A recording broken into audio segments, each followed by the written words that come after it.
Xiaomi Redmi 9. HP entry level yang dulu harganya bisa sampai 2 juta, sekarang hanya 1 juta saja. Dan performanya sekarang ternyata masih oke banget guys, apalagi kalau buat main game. Lalu seperti apa sih performa dari Redmi 9 di tahun 2023 ini? Yuk mari kita bahas.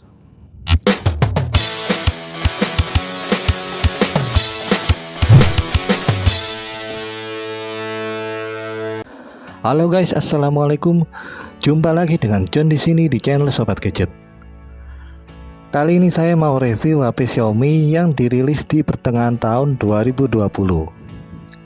Yap, ini adalah Redmi 9. Saya dapatkan HP ini cuma 1 juta pas guys. Itu dengan varian RAM 4GB, internal 64GB.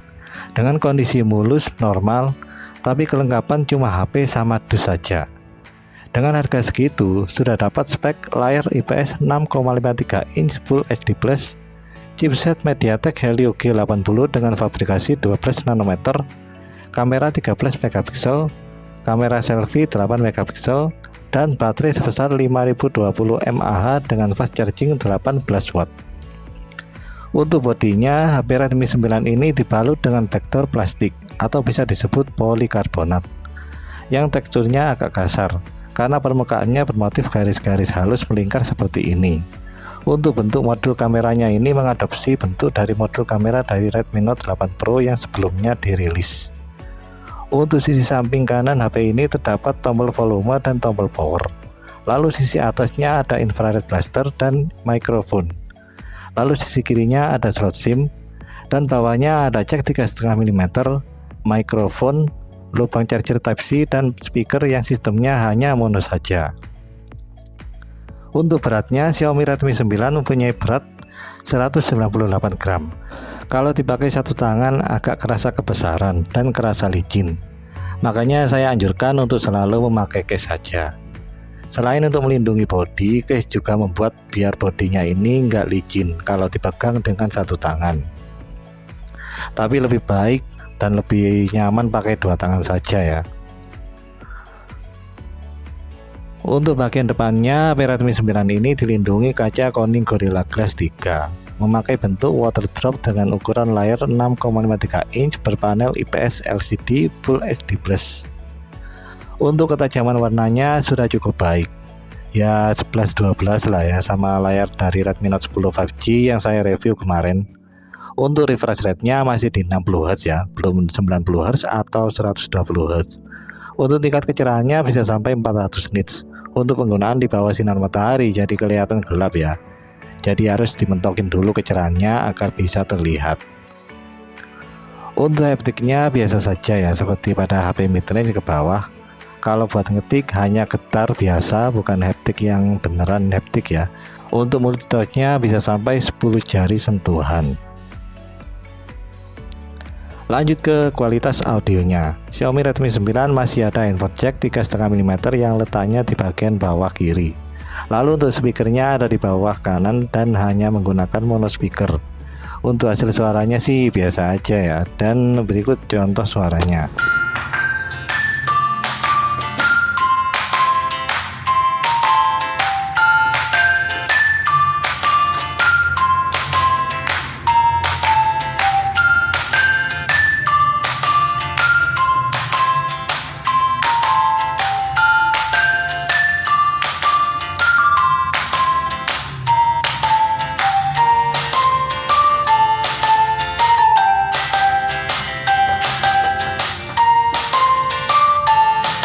Lanjut ke bagian kameranya. HP Xiaomi Redmi 9 ini dirilis ketika waktu itu lagi trennya brand mengeluarkan smartphone dengan banyak kamera. Ada yang mempunyai 3 kamera, 4 kamera, atau bahkan 5 kamera seperti yang dipunyai oleh Nokia 9 PureView. Begitupun dengan Redmi 9 ini yang dibekali 4 kamera, diantaranya kamera utama 13 megapiksel, 8 megapiksel lensa ultrawide, 2 megapiksel lensa depth sensor, dan 5 megapiksel lensa makro. Untuk hasil fotonya udah cukup aja, detailnya sudah cukup lumayan ya, biarpun cuma 13 megapiksel. Untuk warnanya agak kurang konsisten, kadang lebih warm lensa utamanya dibanding lensa ultrawide, kadang juga sebaliknya. Untuk sisanya bisa kalian nilai sendiri ya.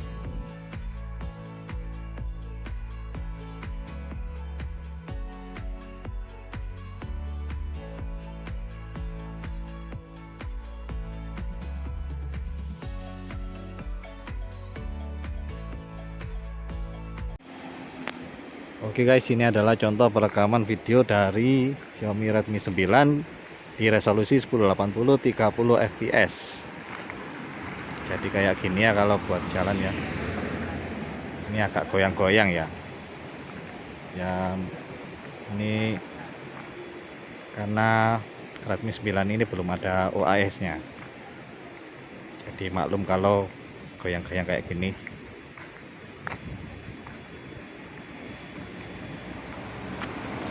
Kalau buat merekam langit kayak gini,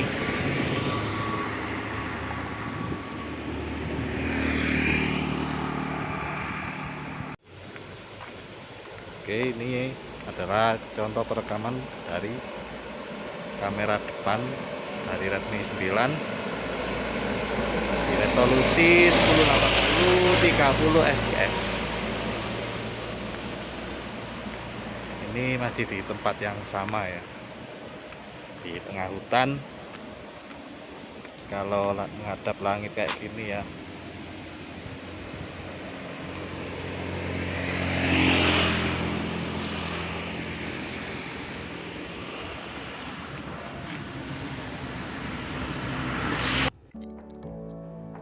lanjut ke bagian performanya. Xiaomi Redmi 9 ditenagai chipset dari MediaTek Helio G80 yang berfabrikasi 12 nanometer. Kalau nggak salah ini HP pertama yang memakai chipset ini. Kalau di Snapdragon, chipset MediaTek Helio G80 ini sejajar dengan Snapdragon 675. Jadi masih cukup powerful ya untuk memainkan sebuah game. Saya tes di aplikasi AnTuTu Benchmark, nilai yang bisa dicapai sebesar 220 ribuan. Untuk bermain game masih cukup lumayan lancar. Saya coba tes main PUBG sudah cukup lancar. Grafik yang didapat bisa sampai balance ultra. Dan saya coba main dengan settingan grafik tersebut. Dan hasilnya selama permainan FPS-nya cukup stabil di 38 sampai 40 FPS. Kalau suhu HP-nya agak sedikit panas. Dan dalam 30 menit bermain baterai berkurang 10%.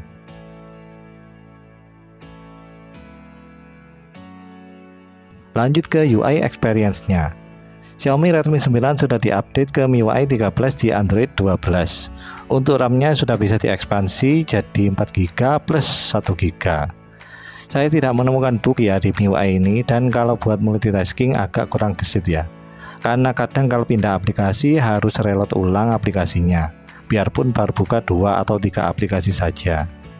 Padahal RAM-nya 4GB ditambah lagi ekspansi RAM 1GB. Tapi kalau buat multitasking 3 aplikasi ke atas saja sudah reload.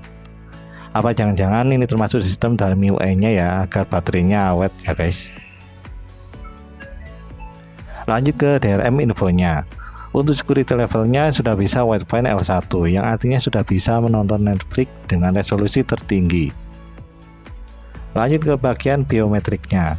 Untuk kecepatan baca dari sensor sidik jarinya sudah sangat cepat. Begitupun dengan face unlock-nya juga sudah cukup cepat. Lalu untuk NFC, sayangnya di Redmi 9 ini belum ada fitur NFC ya. Begitupun dengan IP rating juga belum ada di HP ini. Lanjut ke bagian baterainya. Xiaomi Redmi 9 dibekali baterai sebesar 5000 mAh. Untuk HP yang sudah dirilis 2 tahun lalu dengan kondisi second juga, ketahanan baterainya cukup awet dan masih bisa menjalankan aplikasi sosmed seperti Instagram, TikTok, YouTube, dan lain-lain. Tapi kalau dibarengi dengan main game ya nggak sampai sehari. Untuk kecepatan pengisian dayanya, Redmi 9 mendukung kecepatan ngecas sebesar 18 Watt. Untuk mengisi daya dari 10% sampai penuh hanya butuh waktu 1,5 jam. Lanjut ke kesimpulannya. Untuk HP dengan harga 1 jutaan, Redmi 9 ini adalah HP dengan spesifikasi terbaik jika dibandingkan dengan HP resmi lain dengan harga yang sama. Karena sudah ditenagai chipset Helio G80 yang untuk sekarang ini masih oke banget buat menunjang aktivitas harian. Tapi itu berlaku untuk RAM 4GB ya. Kalau untuk RAM 3GB saya rasa sudah terlalu sesak untuk dipakai harian di tahun 2023 ini. Kalau yang RAM 3GB mungkin cocoknya buat HP kedua saja yang tidak terlalu intensif penggunaannya. Lalu adanya kamera ultrawide yang saya rasa jarang ditemui di HP-HP lain di rentang harga yang sama. Oke guys, sekian dulu review Redmi 9 di tahun 2023 ini. Semoga bermanfaat dan jangan lupa tekan tombol like dan subscribe ya. Sampai jumpa di video selanjutnya. Wassalamualaikum warahmatullahi wabarakatuh.